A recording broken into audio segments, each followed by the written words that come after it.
안녕하십니까. 농사밭 택시의 윤유원입니다. 오늘 그래도 비가 좀 내리네요.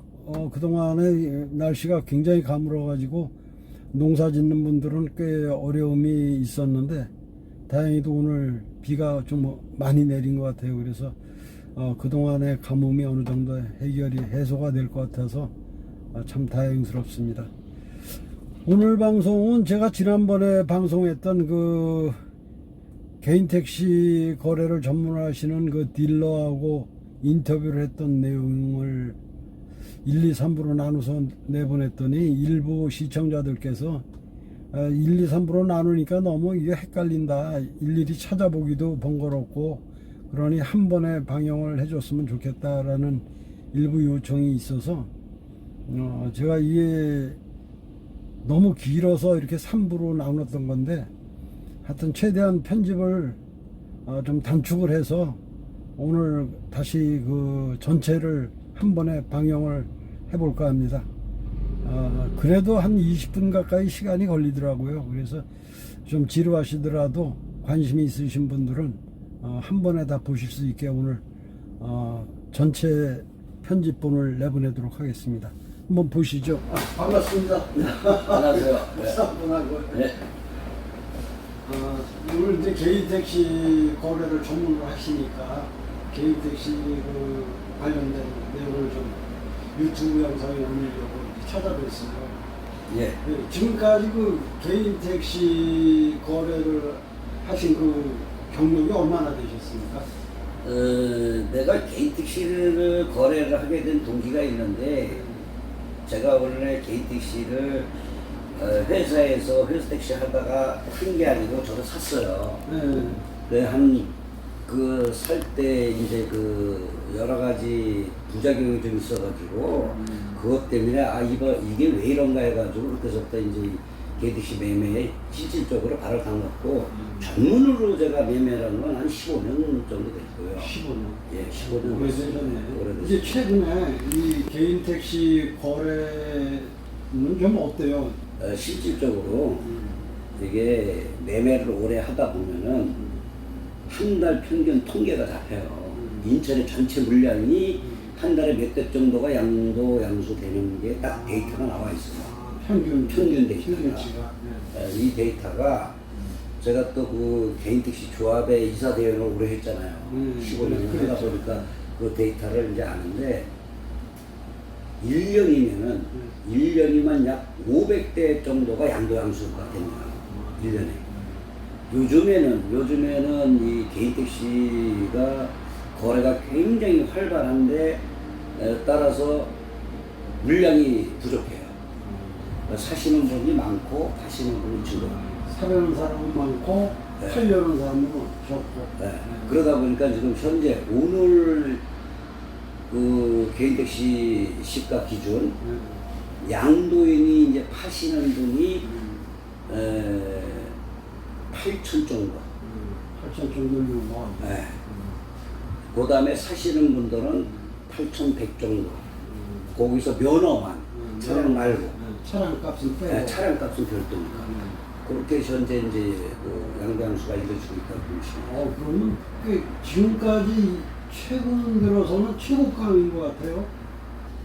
올해 그 3, 4월 달까지만 해도 개인 택시 값들이 보통 6,500, 700, 요 정도에서 거래되다가 이제 올해가 아니라 작년. 네, 작년. 작년 이맘때 그랬어요. 네, 그러다가 이제 이게 이렇게 되게 된 동기는 올해 1월 달서부터 이제 그 법인 택시 회사 그 기사들 임금 문제하고 상납금 문제가 이제 발생하다 보니까 이 사람들이 그 내가 이제 회사 택시 기사들한테 요거는 제가 들은 얘기이기 때문에 그런데 이제 그분들 얘기는 360만 원을 입금시키고 약 160만 원 정도로 탄다 하더라고요. 그래서 이분들이 그 상납금하고 이제 계산해 보니까 그럴 바에는 개인 택시를 사서 운영하는 게 낫겠다라고 해가지고 그 지역임금 협정이나 이런 걸 노사 간의 이런 것들 때문에 많이 나왔어요. 살라고. 아, 그러니까 기사들이 회사 택시 기사들이 대거 몰리다 보니까 살라고 물량은 딸리고 이러다 보니까 뭐 하루 종일 자고는 막 이렇게 올라가서 현재 시세가 이렇게 형성됐다고 이제 볼 수 있죠. 그러니까 그게 산학금 제도에서 전액관리제로 바뀌면서 그 급여 구조가 이제 바뀌면서 상대적으로 이제 기사들이 야 차라리 이렇게 하면 개인 택시 빚을 내서라도 개인 택시를 사는 게 차라리 낫겠다. 이러다 보니까 이제 수요가 급증이라는 거죠. 예, 그렇습니다. 그렇다고 그러면 이제 내년 1월 1일부터는 또 개인 택시 양도양수 조건이 완전히 이제 바뀌어 버리잖아요. 그래서 뭐 이제 일반 자가용하는 사람들도 얼마든지 5년 면허 따고 5년만 지났으면 사고만 없으면 개인 택시를 살 수 있는 이렇게 완화가 돼 버리는. 그다음 내년으로 넘어가면 개인 택시 값이 어떻게 더 오를까요? 우리가 지금 이 경험이라든가 연태까지 이런 시장 흐름을 봤을 때는 물론 그 변수는 있어요. 이게 더 내려갈 수도 있는 변수도 존재하는 게 있고, 그런데 지금 그렇게만 놓고 보면은 개인 택시 값이 올라간다고 이제 생각을 할 수 있죠. 지금 단순하게 그렇게 고조건만 네, 보면. 고조건만 봤을 때. 근데 그 외에 이제 변수가 또 변수라는 거는 이제 뭐냐면은 지금 뭐 티택시라든가 뭐 여러 가지 이게 지금 정부에서 추진하고 있는 게 그 대수가 장난이 아니에요. 지금 그 신문이나 이런 데 나오는 거 보면은 그래서 이제 그게가 과연 어떻게 정리가 돼갈 거냐에 따라서 그게 이제 변수가 그게 크네. 그 변수가 가장 그동안에 이 거래 과정에서 좀 일반인들은 잘 몰라요. 이걸 사고 싶어도 사고 나서 어떤 절차를 밟고 어떻게 해서 이게 내 명예가 되는지 그 과정을 좀 한번 설명해 주시겠어요? 원래 그 매매 개인 택시 매매는 일반인들은 잘 할 수가 없어요. 서류도 복잡하지만은 책임져야 될 부분이 크기 때문에. 그런데 이제 중간에 이거 개인 택시 살라 그러신 분들이 잘 모르다 보니까 자기 주위에 옆에 있는 사람들한테 얘기하다 보면은 그 전문가 다니면서 자기가 이제 내가 아는 사람한테 싸게 사주겠다 뭐 이제 이러면서 뭐 그런 많이 더 접근을 많이 합니다. 네, 그런데 그래서 제가 여쭤보는 예, 그래서 그거는 필히 개인 택시를 진짜 전문으로 하는 사람 또 전문으로 하되 이 사람이 그 자격을 갖고 있는지 딜러 자격증이 있는지 그걸 확인하셔야 돼요. 딜러 자격증 네. 이게 중요하다. 그래서 이 일반 자가용을 하는 사람들도 딜러 자격증을 갖고 있는데 이 개인 택시 하는 딜러 자격증을 갖고 있는 사람들은 똑같은 자가용 딜러 자격증이 있지만은 개인 택시에만 전문으로 하는 사람들. 그렇죠. 이 사람들은 인천에 한 15명 정도. 많지 않나요? 많지 않습니다. 그게 왜 그러냐면 이제 그 책임지는 부분 나중에 잘못했을 때 그 액수가 크기 때문에 그래서 그런 분들한테 의뢰를 해서 그런 분들을 찾아가가지고 정확하게 상담을 받아서 자기가 이제 그 어떤 또 딜러들은 그런 사람들을 하더라도 자격이 되는 거 안 되는 거를 묻지도 않고 뭐 본인들이 와서 상담하면은 그렇죠. 그 자격 요건에 대한 서류를 미리 검토를 해야 되는데 검토단은 계약서부터 쓰는 사람들이 있어요. 그런데 이제 그런 거를 꼭 주의하셔야 돼요. 거래를 성사시키겠다는 그 욕심 그렇죠. 때문에 그런 충분한 지식이나 자격을 갖추지도 않고 그렇죠. 할 수 있는 것처럼 그냥 그렇죠. 한다 이렇게 네. 하면 일반 소비자들은 모르니까 이분이 자격이 있나 보다 하고 그냥 맡기게 되는데 그래서 쉽게 얘기하면은 그 얘기 들으시는지 모르지만은 여기에서 한번 그 미래에서 나오신 분이 여자분이 예. 아시죠? 예. 그분이 그 차까지 다 고사까지 다 지냈다가 그 한번 혼났잖아요. 쉽게 얘기하면은 이제 딜러 자격증이 없으신 분인데 그 사람이 차를 산다니까 그 주위에 있는 분이 그 사람을 소개를 했어요. 근데 이 사람이 쉽게 얘기하면 딜러 자격증은 없지만은 그 개인 택시 그 딜러들이 있는 데서 많이 사이드에서 많이 움직였던 분이에요. 그러니까 인맥을 통해서 네. 뭐 이렇게 그래서 이제 기본적으로 그 서류가 되는지 경력이 되는지 이거를 다 검토를 하고 계약서를 써서 놓았어야 되는데 택시회사 경력이니까 이거는 그냥 자기가 됐으니까 왔겠다라고 판단을 해서 그대로 계약서를 써서 진행을 해가지고 면허만 사셔가지고 차까지 뺐어요. 차까지. 차까지 뺐어요. 네, 새 차로. 그래가지고 이제 또 인가도 떨어지기 전에 여기다 갖다 놓고 고사를 지냈단 말이에요. 고사까지 지내. 고사까지 지냈어. 근데 나중에 보니까 이분이 운전 정류수금 사실에서 걸린 거예요. 아, 전에 사고가 났었는데 그거를 사고가 났었으면 특별교육을 가서 받으셨어야 되는데 특별교육을 안 받고 그냥 있었던 거예요. 그러니까 무사고는 맞습니다. 무사고는.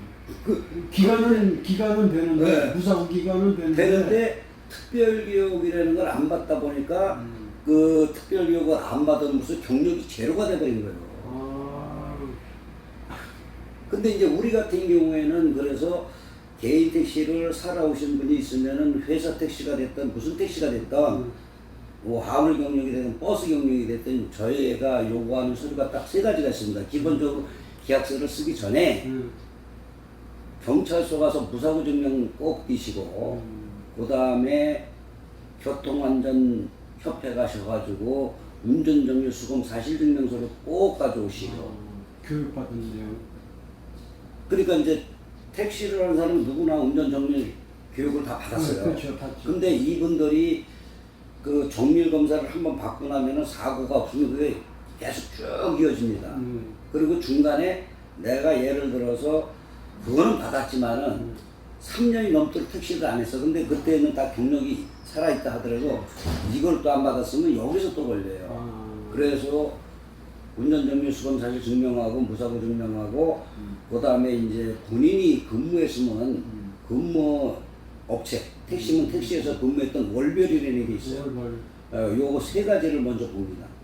그래서 이거 세 가지를 봤는데 세 가지에서 이제 예를 들어서 아무 문제가 없다. 그러면은 사셔도 됩니다. 그래서 이제 저희가 계약서를 쓸 때는 그냥 당사자 일반 계약서는 안 써요. 꼭 관인 계약서. 거기다가 이걸 쓰는데 양수자가 그거는 꼭 요구를 하면 좋아요. 계약서를 쓰고 다 썼을 때 거기에 보면은 특약사항이 있어요. 계약서 안에. 거기에 혹시 본인이 이 개인택시 거래 중에 경력이라든가 어떤 하자가 발생했을 경우 계약금, 중도금 전액 반환해 준다라는 단서를 넣어주세요. 하면은 내가 만약에 그렇게 모르고 진행을 했다 하더라도 계약서에 단서가 들어가 있기 때문에 전액 환불을 조치를 받을 수가 있죠. 그렇게 하시면은 실수가 없어요. 그렇게 해서 이제 이 모든 서류가 갖춰지면 구청으로 그렇게 해가지고 이제 오면은 파시는 분, 사시는 분, 그 서류가 다 이제 맞춰서 구청에 이제 접수를 하고 나면은 인천 시내 구청이 어디를 방문을 하고 기본이 딱 접수일로부터 15일이라고 위에 그게 떠 있어요. 그러면 그 15일은 토요일, 일요일 빨간 글씨 빼고 까만 글씨만 15일. 그럼 보통 접수 후 한 20일 정도가 되면 구청에서 사신 분한테 직접 연락이 합니다. 인가 떨어지고 구청에 와서 사업면을 찾아가십시오. 그러면 본인이 방문해서 사업자 등록증 네. 찾고 아니 운송사업면하고 공문만 찾고 그 다음에 그걸 가지고 그 공문하고 운송사업면을 가지고 세무서 자기 관할 세무서 가서 사업자 내시면 되는데 사업자를 낼 때도 간이가세가 있고 일반가세가 있어요. 그렇죠.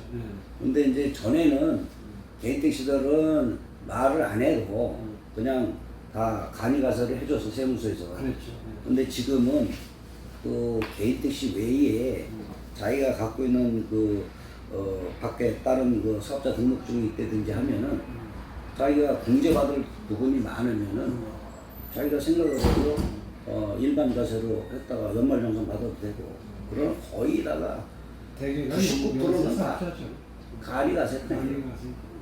그렇게 해서 정리가 됩니다. 꼭 이 개인 택시를 파는 사람한테라든가 아니면 개인 택시를 사려는 사람한테 꼭 이것만을 알고 해라 뭐 이렇게 꼭 알려주고 싶은 내용이 혹시 있으신가요? 그렇죠. 이제 뭐냐면은 파시는 분들은 8천에 예를 들어서 내가 판다라고 가정을 했을 때 계약금 500을 받습니다. 그 다음에 이제 그분이 구청에 들어가 접수하는 서류를 그 딜러가 요구를 해요. 그때 인감까지 이렇게 이제 얘기를 해요. 근데 어떤 분들은 그 인감을 일반 인감이에요. 그거를 띄워줘야 됩니다.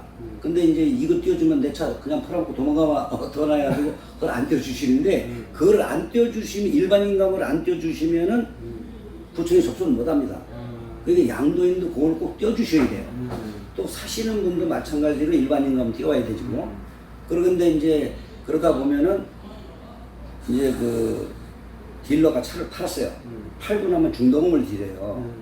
그러면 파는 시점에 산 사람 인적사항이 나왔단 말이에요. 딜러는 알고 있잖아요. 사시는 분은 몰라. 그러면은 그때 중도금으로 예를 들어 4천이고 주면서 양도인한테 산 사람 인적사항을 주고 인감을 갖고 오세요 이래요. 근데 그 인감을 주시면 안 돼 그때. 아 그때 주면 그때 주면은 잔금을 안 받았잖아요. 근데 나는 인감을 다 넘겨줬잖아. 그 뭐 이 사람이 나중에 가가지고 그 잔금 안 주고 다 그 사람 명예 넘겨서 내가 주머니 넣고 조금씩 줘도 그거는 뭐 민사지 형사가 아닙니다. 그래서 그걸 조심하셔야 되고 또 이제 사시는 분들은 이제 어떤 경우가 있냐면은 외라 사시는 분들이 이 파시는 분보다 더 사시는 위험해. 그분들도 마찬가지로 차가 이게 우리가 끊어놓은 게 있으면은 사시는 분들이 이 차입니다라고 해가지고 계약금, 중도금 이렇게 하는데 이제 구청에다가 서류를 접수시킬 때 이제 그 자기는 판 사람한테는 몇 천밖에 안 줬고 근데 이 사는 사람한테는 조금만 남겨놓고 거의 다 갖고 오게 한단 말이에요. 이게. 그런데 그렇게 지나가는데 이 차가 내가 면허만 샀을 때 또 이 차까지 샀을 때 그 조금 좀 차이가 있는데 그때 내가 돈을 많이 줘놓으면은 이 차까지 샀으면 차가 이상이 있어도 나중에 이렇게 하질 못해요. 그래서 요즘에는 거의 사시는 분들이 그 면허만 예.